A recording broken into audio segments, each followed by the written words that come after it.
Assalamualaikum warahmatullahi wabarakatuh. Perkenalkan, nama saya Putri Aryani Karoma dengan NIM 2117022 dengan prodi Pendidikan Guru Sekolah Dasar Universitas Teknologi. Di sini saya akan membuat video ujian tengah semester dengan dosen pengapu Ibu Febrianti Wulisatriani SPD IMPD.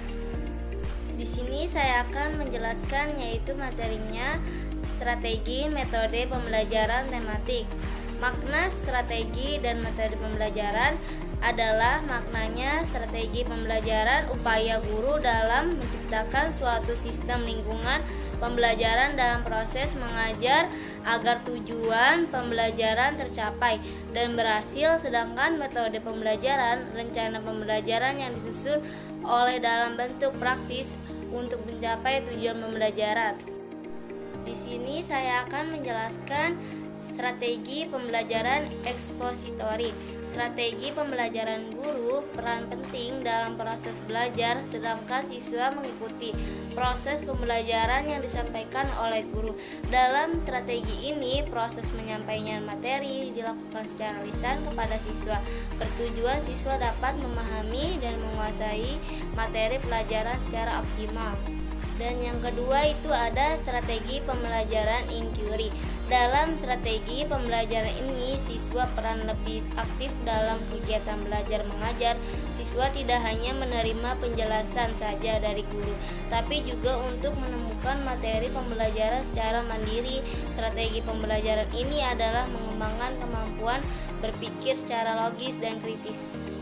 Nah, di dalamnya itu ada makna strategi belajar mengajar dapat dibedakan menjadi dua jenis, yaitu yang pertama ada strategi belajar mengajar eksplorasi, yang kedua itu ada strategi belajar mengajar discovery learning. Nah, di sini juga terdapat beberapa metode pembelajaran yang dapat digunakan untuk mengimplementasikan strategi pembelajaran. Diantaranya itu ada metode ceramah atau juga disebut lecturing, metode demonstrasi. Lalu ada juga metode diskusi, ada juga metode simulasi, metode kerja kelompok, metode tanya jawab, dan juga metode pemecahan masalah. Nah, di sini juga terdapat jenis-jenis strategi pembelajaran dibagi menjadi 7, yaitu yang pertama ada strategi pembelajaran ekspositori, yang kedua itu ada strategi pembelajaran inquiry, yang ketiga itu ada strategi pembelajaran berbaris masalah atau juga disebut SPBM. Lalu yang keempat itu ada strategi pembelajaran kooperatif, yang kelima itu ada strategi pembelajaran afektif, dan yang keenam itu strategi pembelajaran kontekstual. Terakhir itu ada strategi pembelajaran peningkatan kemampuan berpikir. Nah, di sini ada juga prosedur dan mekanisme perancangan pembelajaran tematik. Ada beberapa langkah yang harus diikuti oleh guru dalam merancang pembelajaran terpadu, yaitu sebagai berikut, yaitu ada juga penjajakan, penstrukturan, perancangan model pembelajaran tematik. Di sini ada juga model fungsi dan peran guru dalam pembelajaran tematik. Pembahasannya itu guru memiliki satu kesatuan peran dan fungsi yang tak terpisahkan antara kemampuan mendidik, membimbing, mengajar, dan melatih. Secara terminologis, pengertian akademis adalah mendidik, membimbing, mengajar, dan melatih. Model fungsi dan peran guru dalam pembelajaran tematik. Yang pertama itu ada edukator, yang kedua itu ada manajer, yang ketiga itu ada administrator, yang keempat itu ada supervisor, yang kelima itu ada leader, dan yang keenam itu inovator, terakhir itu ada motivator.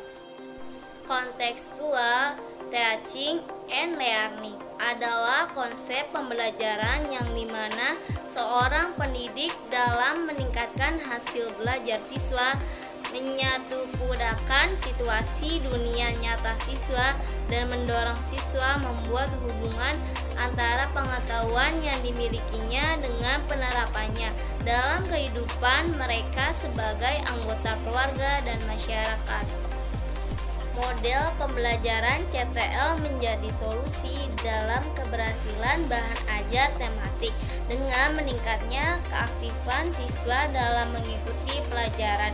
Misalnya ketika guru memaparkan tujuan pembelajaran, antusiasi siswa dalam mendengar pemaparan materi pelajaran di kelas, diskusi kelompok siswa dengan siswa yang lain dalam kelompok keaktifannya, siswa dalam mengajukan pertanyaan terhadap materi pembelajaran yang kurang dipahami, dan juga keberanian siswa dalam mempresentasikan hasil diskusi kelompok masing-masing siswa. Kelompok memaparkan hasil kerja kelompoknya siswa. Kesimpulannya yang saya sudah presentasikan yaitu tentang pembelajaran tematik adalah pembelajaran terpadu yang menggunakan tema untuk mengaitkan beberapa mata pelajaran sehingga dapat memberikan pengalaman bermakna kepada murid. Dan pembelajaran tematik perlu adanya strategi dan metode pembelajaran agar dapat mencapai tujuan pembelajaran. Metode pembelajaran tersebut terdiri atas metode ceramah atau juga disebut lecturing method, metode demonstrasi, metode diskusi, metode simulasi, metode kerja kelompok, metode tanya jawab, dan metode pemecahan masalah. Adapun strategi pembelajaran yakni strategi pembelajaran ekspositori, strategi pembelajaran inquiry, strategi pembelajaran berbaris masalah atau SPBM, strategi pembelajaran kooperatif, strategi pembelajaran afektif, strategi pembelajaran kontekstual, dan strategi pembelajaran peningkatan kemampuan berpikir. Dalam pemaparannya, kemampuan berpikir dalam penerapannya pembelajaran tematik diintegrasikan dengan konsep pembelajaran kontekstual and learning. Sekian dari saya presentasinya, kurang lebih mohon maaf. Wassalamualaikum warahmatullahi wabarakatuh.